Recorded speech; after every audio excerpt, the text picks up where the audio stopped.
10 seconds early on the air. Y'all missed something good. Anthony Davis, though, this is good. The monster putback slam. Ooh. I don't know what's worse for Nurkic, the dunk, or the way Drew Holiday. Well, I mean, that was disrespectful. The point is definitely that's like that Sean Kemp point. Right? It is. That's like, what are you doing, bro? Ooh, like, ooh. You gotta hate third party. You gotta hate somebody else coming in who wasn't even involved in the play, right? Yeah, there's it. But I'm just gonna let the viewers in on it. Producer Danny gave us his usual "don't get fired on a Friday," and he said especially not 420. And Wilbon said, "What's the significance of 420?" And Tracy and I laughed. And I'll just leave y'all to the internet if you don't know what we're talking about. Welcome to The Jump. I'm Rachel Nichols. The legend Mike Wilbon is here. Thank you. Even though I don't know what 420 means. No, it's okay. We'll talk about it in the commercial. Okay. And the Hall of Famer Tracy McGrady. We've reached this weird place in sports where we love talking about potential, right? What's going to happen in the future, almost more than we want to talk about the present. The Warriors win a title and everyone wants to hot take right away how many more they might collect. LeBron steps on the court in Cleveland for training camp and is met with a list of places he could go next season as a free agent. For years, Joel Embiid has been caught up in that same cycle more maybe than anyone else. Because of his injuries, the only image we had of him was really that future Embiid, right? What he might do eventually, one day, if he could stay on the court. Well, I got news for you. That future is here. And before you fast forward to what the eye-popping combo of Embiid and Ben Simmons might mean for the NBA down the road, you need to appreciate Joel Embiid is already a monster. And he showed that in full last night against Miami. There was his physicality, the way he fended off the Heat's dogged attempts to make him uncomfortable in his first game back from face surgery. Embiid would note later, Heat players were intentionally trying to break his mask, but he said, quote, "Little do they know we have about 50 of them. It's going to take much more than that to get me out of this series." Indeed. Last night, Embiid only got better as the game wore on. Did you see the sequence in the fourth quarter? So this is where Miami was within 7. Embiid first hits this just beautiful turnaround fadeaway, banks it off the glass, just so nice. Then less than a minute later, the three-pointer that totally puts the game out of reach. Threes like that, 15 trips to the line. That's what helped Embiid rack up 23 points on just 11 shots. But honestly, as impressive as he was at that end of the floor, it's his defense that outright changes things for Philadelphia. The Heat were 5 of 10 at the rim when Joel was not on the floor last night. They were 1 of 7 when he was. And keep in mind that with Embiid patrolling down low, the rest of the Sixers can be so much more disruptive defensively. Philadelphia forced 15 turnovers last night. 10 of them were steals. Now, after the game, we got Embiid's trademark bravado, which should not be underestimated either. In a 10-minute stretch on the podium, he promised, quote, "I'm going to be a nightmare." There's also, quote, "I like blowing teams out," and, quote, "I feel like I'm the best defensive player in the league." But my favorite was this exchange he had with our own Ramona Shelburne. A couple days ago, you put, there was one Instagram post where you had, like, you guys playing against this team, against the Heat, and then there was playing against Boston, and then there was playing against the Cavs. There was one against the Warriors. Was that, like, a prediction or something, or is that, like, the path? What was that about? Oh, I don't know. It was just the only pictures that I had in my phone, so I just had to go with them. Yeah, totally. Those were just the only pictures he had in his phone, guys. Or, you know, the exact route through the playoff bracket that Joel thinks his Sixers will take on the way to winning the title this year. I guess like everyone else, even Joel Embiid can't stop himself from spinning the story forward and trying to predict what will happen in the future. Although after what he did last night, I don't know, maybe he's earned it.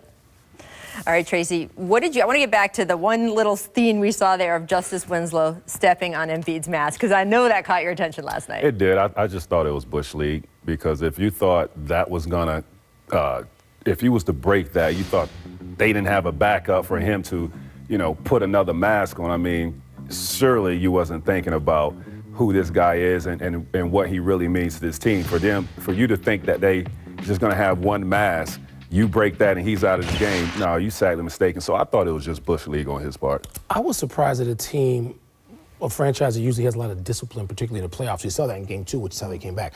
I was surprised they got engaged with Embiid like this. They got distracted. He got them out of their game. Or maybe they got themselves there by being so preoccupied with him and antics. And I thought that's not what a Miami team should be doing. Even the series, you've taken home court back, and you get preoccupied with this junk. Yeah. They did themselves a disservice. But it's a fine line, right? Because doesn't this team, aren't they known for being physical, trying to rough other teams up and use that as their advantage, a little physical intimidation? Yeah, I have no problem with the physicality, but I mean, you talk about the antics of stepping on a guy's mask. That has nothing to do with being physical. Okay, well, by the way, Joel said, oh, we got 50 of these. I don't know how many as a franchise they have, but Rebecca Harlow from TNT said last night there were only 2 in the building. So one got broken. I'm not saying it's a good or fair or even, I mean, it's a strategy that might get a phone call from the league today. I'm not saying it's okay. I'm just saying that may be what they were going for. I mean, I don't buy it, you know. Yeah, even if they had to, you wasn't going to keep this guy out of the game. Not the way he was playing and the impact that he had on that game last night. He was not going to allow you, even if, let's say they didn't have any more masks, he wasn't going to sit out just because you broke his mask. And absolutely, look, there were chippy moments last night all over the floor in addition to Winslow, Embiid, James Johnson. We had him staring down the Sixers, right, as he hit the 3. We had Wade throwing Justin Anderson down after he got tripped. Oh, here, we can see some of this stuff here, right? Look at the stare down. Ooh. Yep. Ooh. Let me just say this. I'm a firm believer in... Look, here's after the trip. And then we just want to put out in garbage time, Dario Saric fouled on a late layup attempt by Kelly Olynyk, and Olynyk has been already John in this series. You know what Miami's starting to figure out? They're not as good as Philadelphia. Well, no, seriously. At some point in every series, Rach, I think there becomes a point, and Tracy, tell me if I'm crazy about this, where both teams know who the best team is. Yes. And often that's late. You know, a game 5 late, a game 6, maybe the first half of game 7. We're just into the series. And last night showed everybody else, and I wonder if it started to suggest to Miami, we know who the best team is. Philadelphia is 130 and then 128 points, and Embiid comes in, he only needs a half. I mean, I thought that I was wrong. I thought that Embiid might need a couple of games for them to work him back in seamlessly. No, they didn't. So Miami better stop talking, yapping, stepping on stuff, and play better. Play ball. And I think what, Spoelstra being a championship coach, I think they will make adjustments. That's what he's really good at. He's good at making just adjustments from game to game. Now, they got to stop all the antics, stop all the, getting involved and trying to take somebody out of the game and, cut all that. Play Miami basketball. It's okay to be physical, but you got to do a better job of defending these guys. Right now, they're getting whatever they want on the offensive end, and they're making it look easy. There's a little bit of question about what you said about reintegrating Joel, because, look, the time he's been out, their pace has been quicker. And we even saw it last night when he was sitting. Ben Simmons powered them and pushed them ahead to a bigger lead. And so it was sort of like, oh, wait a minute. No one's going to say they are better without Joel Embiid, but just having to figure out how to work him back in. But by the fourth quarter, it seemed that all meshed back together, and he is the one who, along with Ben, pushed them to what was getting to be a dwindling lead and then pushed it into double digits, and it was just gone. You know how we talk about youth, inexperience, being basketball novices in terms of the playoffs. What I think we've all underestimated, or most of us, nobody in Philly, of course, would have underestimated. Of course not, never. It's just basketball IQ. I mean, Simmons and Embiid, for as young as they are, Ben knows he's going to play differently with Joel in there. My goodness, that realization. We got teams we can talk about later in the show that still don't make those realizations and react to them and make the corrections in real time. And they've been around the league 7-8 years. These guys are so young to have done that. It's just very impressive. We're going to get to one more Goran Dragic play, but before we do, I do have to ask you guys a question. We're seeing these two young guys together, right? And in the last year, the league has really come out even harder against tanking. They were worried about people following the process. They have this new rule coming in next year that's going to flatten the odds for the top few teams in the lottery. Do you think this postseason, watching these guys and the idea of what the process was if you take 5 swings at getting generational talent and only 2 of them pay off, great. You've got 2 of the best players in the NBA that are going to be locked into your team for 7 years. Do you think this is convincing anyone in other franchises? I want to do this, even if the league tries to make it harder? Surely it has worked out for Philadelphia with these 2 guys. I mean, they're studs. They're going to be superstars in our league to come. But it's hit or miss. These guys are very rare. The process is it is hit or miss. So if you take 6 swings, you get to. Rachel, some owners aren't willing to do that. I'm not going to name the owner, but there's an owner in a team that's in the lottery this year. They are not used to being in the lottery, and I know that owner does not want. He's like, we can do that. We can stomach this once. Right. Okay, See, maybe this a is second name time. I think you could say on no, TV it because isn't. it's what It the isn't. NBA wants. It isn't. All right. But the point is, but still, people still think they tanked this season. Right. People still think the team tanked. So no, I don't think everybody. I don't even want to hear about the process. The process is you got two great players in Simmons and Embiid. There's three other dudes at least. Nerlens Noel is one of them who's not there. My man from Chicago who was drafted. We've got your little Okafor. Okafor. Yeah. Gone. Yeah. They're gone. Michael Carter Williams. But again, the idea of the process wasn't like, hey, we'll get a low pick and we'll hit on it. So the process has taken 7 years? Well, the idea it's been 15 years since they've had this good a run in Philadelphia. But the idea of the process was if you get multiple times at bat at those high picks, you will hit on at least a couple. But is every fan base going to stand by that, Rach? I mean, and the NBA is trying to make it harder. They've done this that flattens the odds at the very top of the draft. But I think it is interesting to watch these guys rip through the playoffs, and everyone is talking about, conference finals. Oh, maybe now they're going to make the finals. I just think it's too long of a process. Too long. It's too long, yeah. I mean, it took them 6 or 7 years to get to where they are now. Right. Every fan base isn't going to stand by that. Philadelphia, I mean, come on, if we talk about the 5 cities where people are likely to, even while moaning and groaning, stand by that franchise, spend their dollars, right? Support the team, watch it, talk about it, be engaged. How many fan bases are going to do that out of the 30 in the NBA? I mean, look, the NBA obviously is fighting hard to make sure it doesn't happen anywhere else, but I am curious what this playoffs ripple effect is going to be on the thinking of GMs and owners around the league, and we'll have to, of course, wait and see how all that happens. Coming up, we will have more Michael Wilbon, more Tracy McGrady, and we will talk about LeBron. Does he have enough help to keep his final streak alive, or even just make it past the Indiana Pacers? We will discuss. And speaking of Cavs Pacers, here is our not-so-distant replay. This is from a year ago, but look at it. You'll understand why we're running it. This date, let's watch. Turner just back in, gets his own board, going strong. Oh! Goodness, young fella. See, this is why everyone was so excited about Miles Turner coming into this year. Difficult first half of the season, but then he fought his way through, right? Goodness gracious. He's really picked it up as the season has He's gone going to on. pick it up tonight again. He's going to get back to game 1. Oh, I want to talk about this series. I mean, I can't wait for this. He made this wide open three-pointer and then yelled at the Spurs because he thought the disrespect right here. Come on, Danny Green. I mean, he can shoot a little bit. I don't know. I mean, this season, that's certainly been the book on Draymond in terms he of... let it be known, too. Trust me. It was like 6 seconds. Danny was daring him, and he took it. Especially without Steph. And by the way, Steve Kerr's reaction is just priceless. I'm glad he made that one. I love it. Miss Certainty. Pistons owner Tom Gores and Stan Van Gundy have set a meeting for next week to discuss Van Gundy's future with the franchise. SVG's meeting with the Pistons owner, a bad sign? Michael, what do you think is going to happen? It's not the worst sign. There's a meeting. Usually you are called in after the meeting that the owner has with your other bosses. So I don't think this is a regular situation with Stan Van. He's the general manager. Who's it going to have? Just what other strip one of meeting the are they tight going ends. to have? Let him That's concentrate it. on coaching. Yeah. It's hard enough. I mean, that's the hardest job there is in any sport is coaching. And now, who has done this successfully as the real GM? Not a title, but the real GM to do both Even those Pop jobs. has R.C. Buford. And Pop will be the first to tell you Right. that he relies on those guys. Make savvy bets. Dwayne Wade taking Justin Anderson's ankles last night. Come here, young fella. Come here, young fella. Oh, you got to finish that, though, And then look, Rondo pulling the Rondo. You know Rondo's won 5 straight playoff games? I do. Going back to last year, the 2 with Chicago and Boston. 5 straight playoff games for Rondo.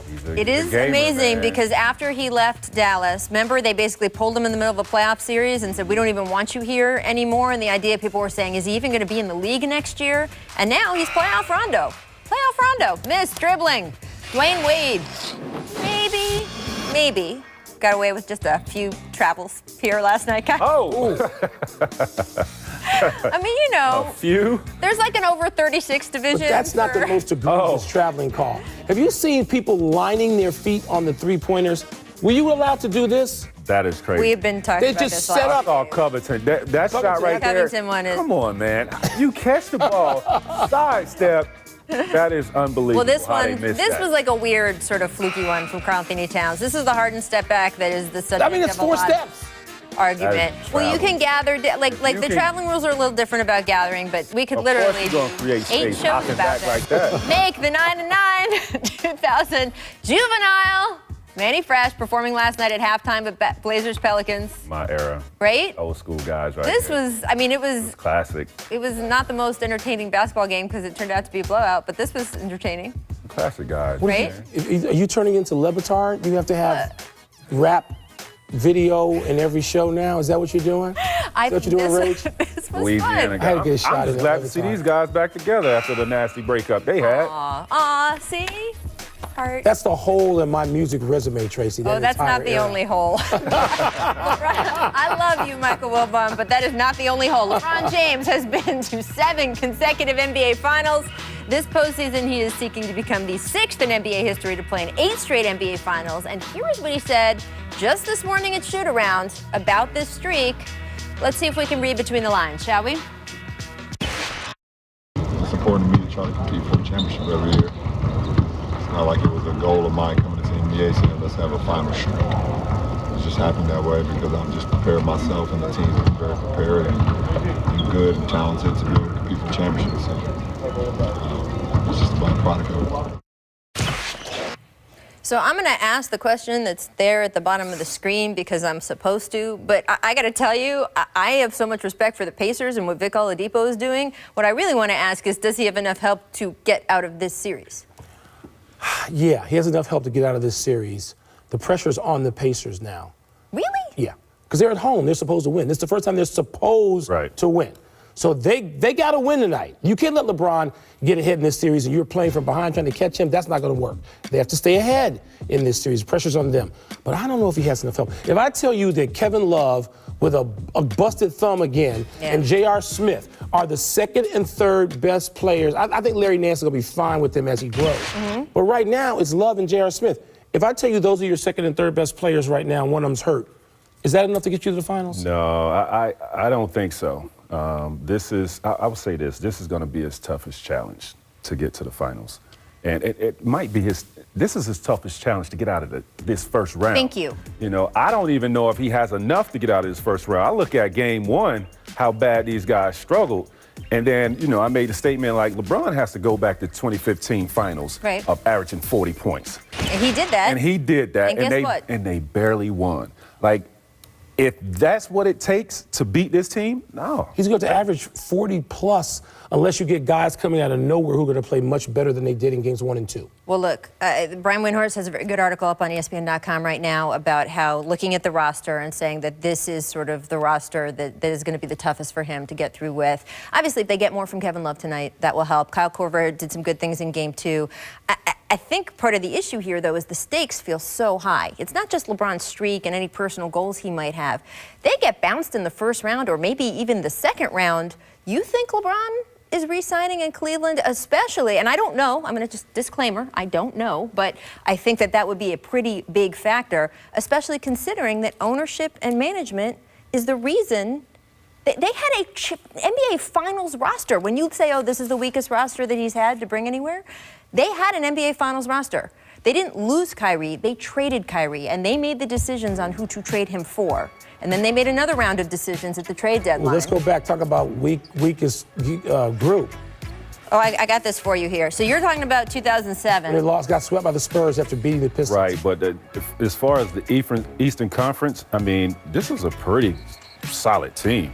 I know everybody was like, you know, this team was pretty solid. Defensively, they were pretty solid. This is when they got beat by Orlando.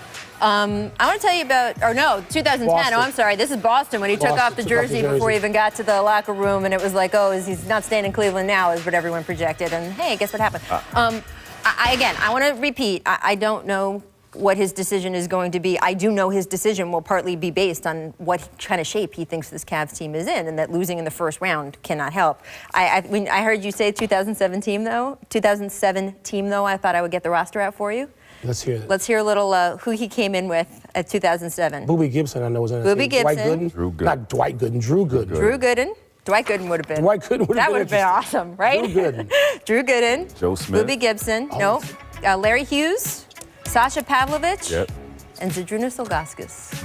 That's not a bad roster. I'm just saying. So, well, okay. So when you It's not a bad. Larry Hughes was not a bad player. Larry Hughes is a Booby Gibson at that time shot the lights out. he did. You had a post presence in Zajunas. I mean, it wasn't the Heatles, but I will say that when you are evaluating different rosters LeBron has played for, especially in Cleveland, and people just bring up this 2007 team all the time. But you got to have, what you have to have was clear is you've had 2 Hall of Famers, essentially. I mean, you go through all time. The team that people pointed to and said, oh, they're not that strong was the 2004 Detroit team. I'm sorry, you got Chauncey Billups, a Hall of Famer. Yep. And I don't know whether Rip Hamilton's going to get voted in, but he's right there. The Wallace boys. Yep. You had a lot of people in their primes, late veteran primes. I look at this roster, who's your second Hall of Famer? Is Kevin Love a Hall of Famer? I don't know, maybe. But you don't have the kind of roster that LeBron has gotten used to in that 7-year run. Correct. It's going to be so interesting. Big game tonight. Thank you so much, Mr. Michael Wilbon, for joining us today. You and I are going to hang out later tonight at halftime of Raptors Wizards. But we will see Emil Hassan in the seat when we come back from break, and we'll talk about the Pelicans. 1 game away from sweeping the Blazers out of the playoffs. I dare anyone to show me they called that at the beginning of this series. We will ask them to share their reactions when they get back. You're watching The Jump. Watching The Jump, fueled by Marathon. Welcome back to The Jump. Our front office insider, Emil Hassan, joining us. Yeah. It's like you were Michael Wilbon, and then you changed to you. I grew some hair, which is hard at my age. Since you are the mayor of Heat Island, we had to wait for you to talk about Hassan Whiteside. Let's run it back, shall we? You hear the music? Oh, yeah. Oh, yeah. So Hassan suggesting a change in the offensive scheme has impacted his minutes this postseason.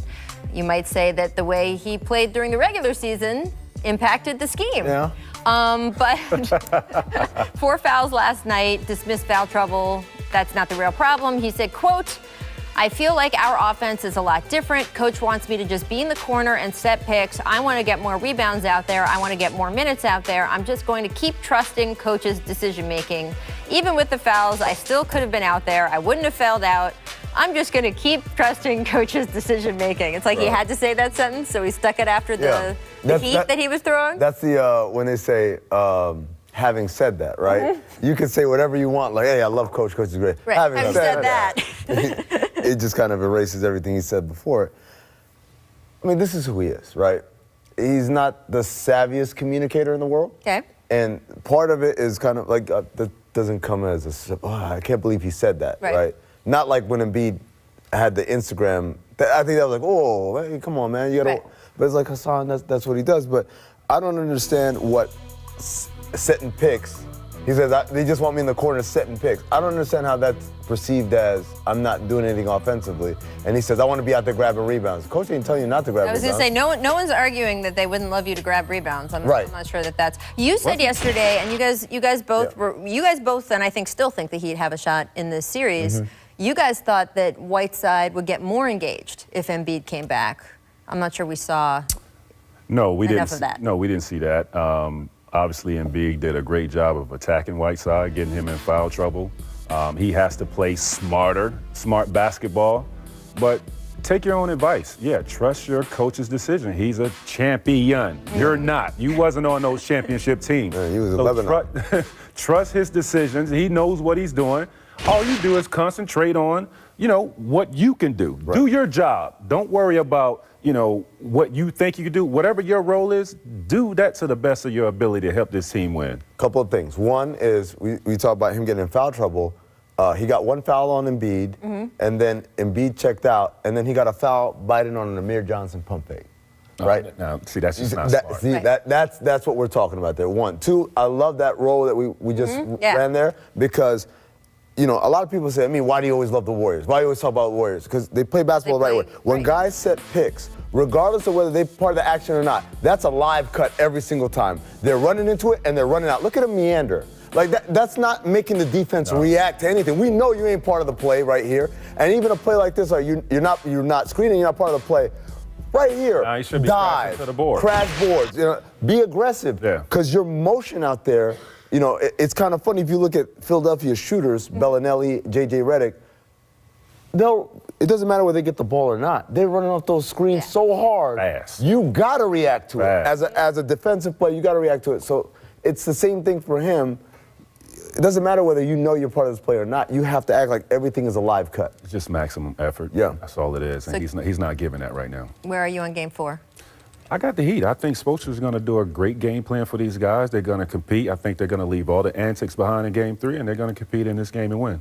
Again, this game was a close game, and then Philadelphia, you talk about in the 4th. Blew it up, but you talk about the sequence of plays, right? Embiid hitting a bank shot, step back, fade away. Shot. I mean, but he didn't mean to do it, right? The three-pointer he hits on the wing, that was actually a broken play with a bobble pass. He kind of picked it up from his ankles and, jab, pivot, hits that three. That opened the game right there because it created some breathing room for them and gave them some momentum. But, if you're the Heat, you have to go back to your defensive principles as far as guarding the three-point line. We talked about it, why it was so great in game 2. Game 3, it kind of fell apart there at the end as they were trying to react and help because Embiid had things going. And they have to get back to, we've got to defend that line. We've got to make those shots either contested or make them think twice about those shots. All right, let's switch over to the Pelicans series because, my Lord. Man. New Orleans taking a commanding 3-0 series lead over the Trailblazers last night. Anthony Davis just catching those lobs at will. Reminder, it's the Pelicans who are the lower-seeded team here. I mean, look at that crowd. I think everyone thought, Trace, this was going to be a tough series and that the Pelicans certainly had a shot, but 3-0? Yeah, well, after the first 2 games, going to New Orleans, I wasn't shocked by this outcome. Really? No. Reason being is because the Pelicans have the best player on the court. They have the smartest point guard on the court. They have a championship point guard on the court. Yeah. They have a two-way player that is showing the world how good he is offensively and defensively. So the game plan is what I see. We're going to take Dame and CJ completely out of this series. We don't even trust these other guys to even step up. You know who the happiest guy on this basketball in this series is Mirotic. Yeah, I'm about to say, he's got to be Mirotic, right? Like, you see what he did for them last night. Yeah. Played unbelievable, and he's been playing great basketball for this team. Portland don't have anybody to step up like that. Well, I think Dell Demps gets credit for picking him up because you remember after Boogie went down, they went out right away and got Mirotic, and everyone was like waiting around to see how the market would develop. They went out and got him on a Monday when the deadline, I don't think, was till Thursday. And there were a lot of people who said, oh, you gave up that first-round pick too soon. No one else is giving up first-round picks.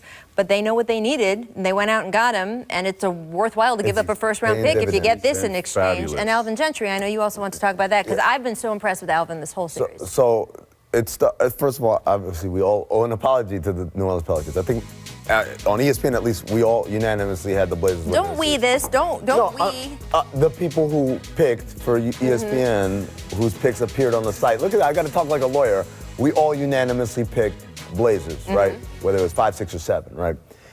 I don't know. I see 3 people up here. There's only one. I'm just saying, those of us who, man, I'm a lawyer now. But either way, an apology to Mirotic because I didn't think he was this good defensively, right? This is a level of defense I'd never seen him play in his career, and I'm very impressed by that. An apology to Rondo, who I thought was too, I don't want to say too smart, that's not the appropriate term, but like kind of the smartest kid in the room thing, and that hurt him in other stops between Boston and now.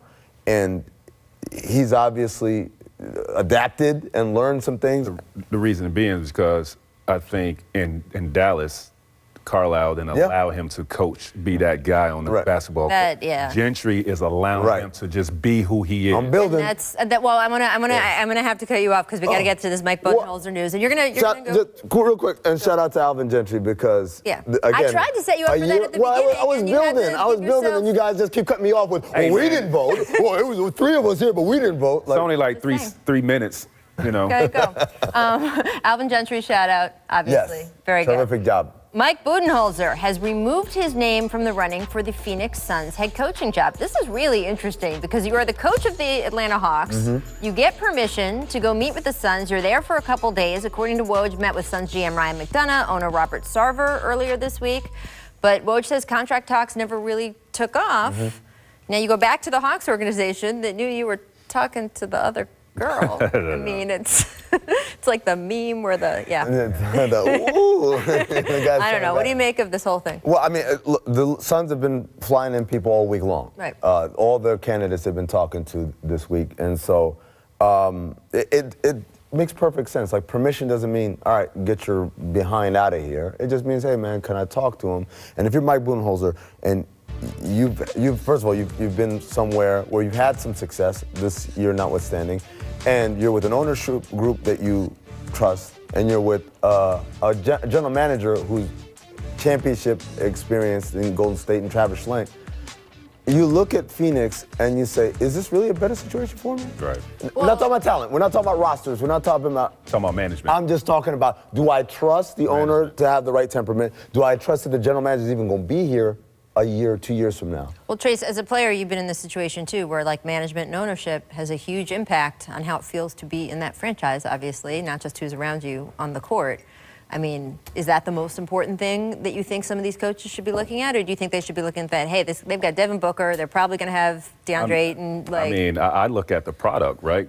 That's who you're coaching to win ball games, and there's no doubt that Phoenix has the better roster to me. They have a young superstar player in Devin Booker.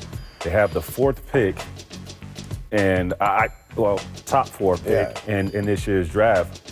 I think this is a roster that you can build, you know, especially around this guy. I mean, you're talking about a player that scores 70 points in a game. Right. I mean, this guy just needs players around him.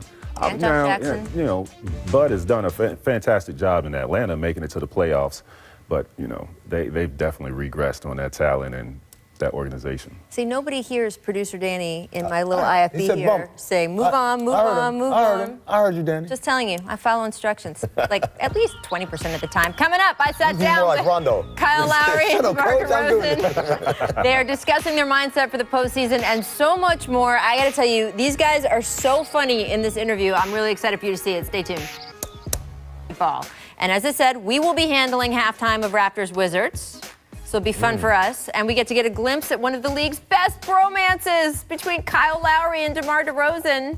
These guys are, I mean, look at that, right? Aww.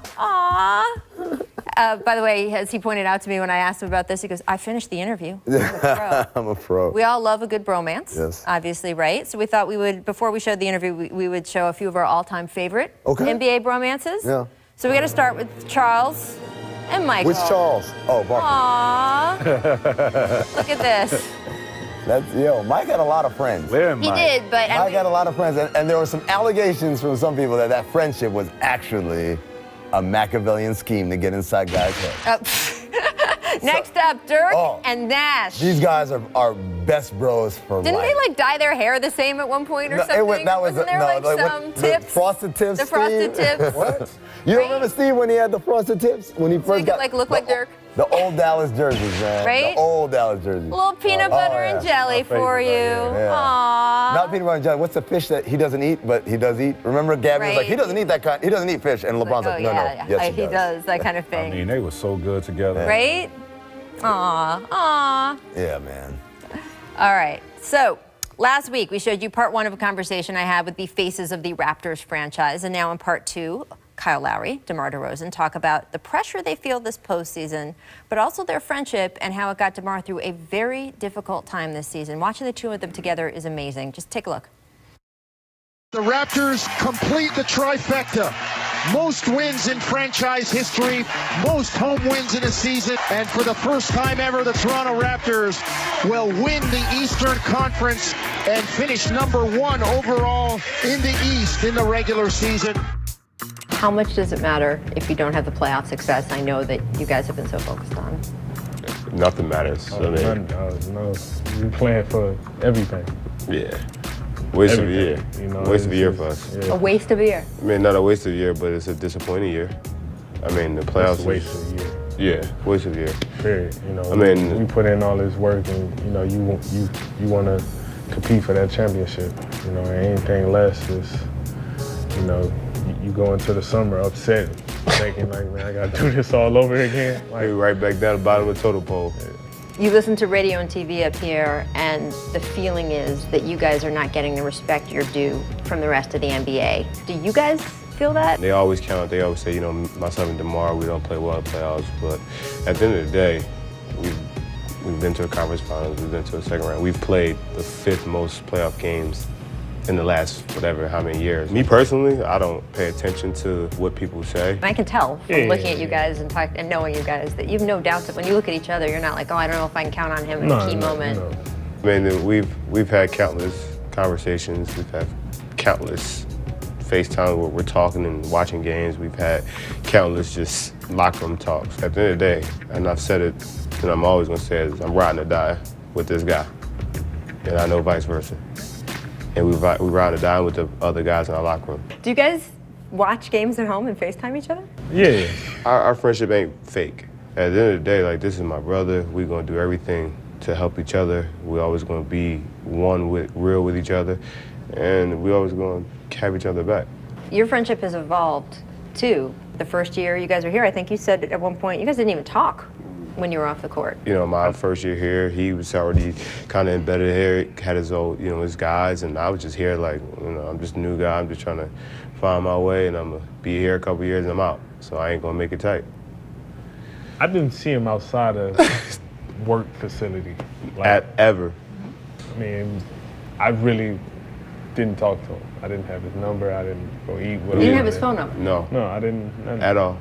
We didn't have each other's I number. didn't follow him on Twitter, Instagram, nothing. Like, nothing.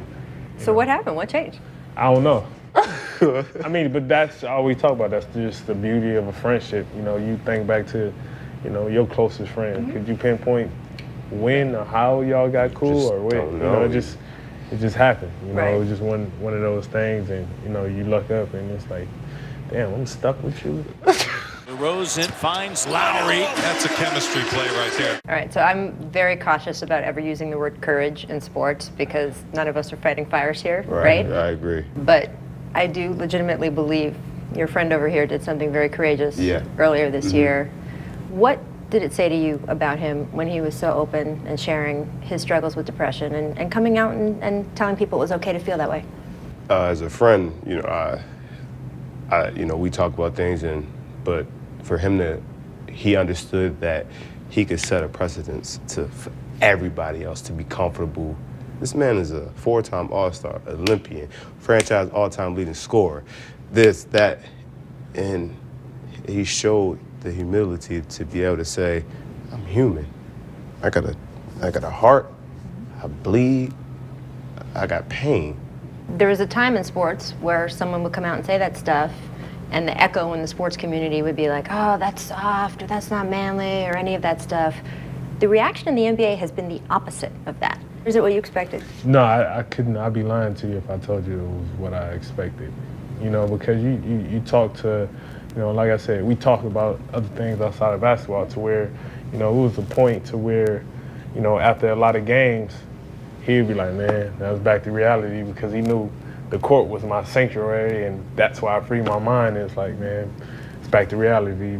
Just, you know, and it's like, so I just finally get to a point where I put it out there and you see the response you get back.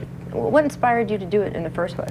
I think it was a moment of, like, you know, I was going through how I was feeling, and I think it was All-Star weekend. I was home. It's everybody pulling at you. You're dealing with all this, everything's coming at you, and it's just, you know, I didn't have my sanctuary because we wasn't playing for the last couple of days, and, you know, you just had that moment and you lash out, and, you know, because I think I got to a point to where, like, I didn't care what people would think, calling it weak or whatever. It's like, I didn't. The reaction that you got on the team, the fact that I know Kyle was right there with you and the other teammates were right there with you, has that drawn this team closer at all? Hey, we always been close to, like, it's just to a fault. I've never had a teammate come into our organization that we haven't, like, brought in as a brother. And that's how we are. No matter who comes in, what comes in, you're going to be our family. The first time the Raptors have ever won a playoff opener. Does it feel to you guys like this is it? This is your window? This is your time? Actually, I think we felt like that for a while now.